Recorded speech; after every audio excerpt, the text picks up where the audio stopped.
My fear for the future is, right now everyone is in a heightened state of alert. We're all very afraid of what will happen during the inauguration. We've had many warnings about violent insurrectionists being in the police, being in the National Guard, being more loyal to Trump than they are to our Constitution and our country.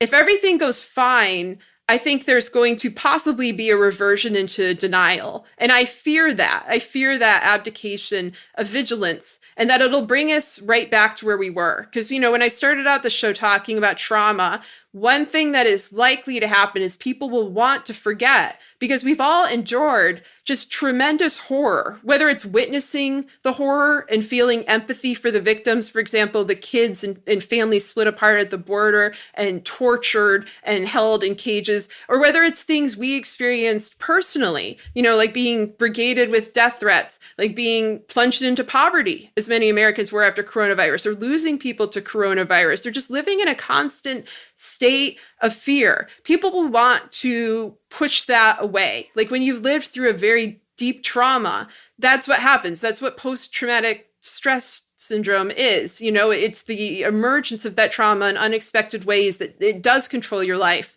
if you don't kind of confront it and try to work through it. And we now are experiencing that on a national level. That's what we're about to plunge into. And so I hope people are able to maintain clarity of thought in the direction of accountability. Because if we can enforce accountability, if we can bring the perpetrators, not just of the Capitol attack, but of everything that preceded it, the 4 years of Trump administration and crimes, the decades of criminal ties and alliances between the Trump crime cult and a very wide variety of foreign and domestic actors, if we can bring those people to light, if we could have open, transparent commissions and investigations, that is how you heal. That is how you unite. That is the road to moving forward. Forgetting, it's just going to bring back every nightmare and every horror that we have managed to, endure for 4 years. No one wants to relive that.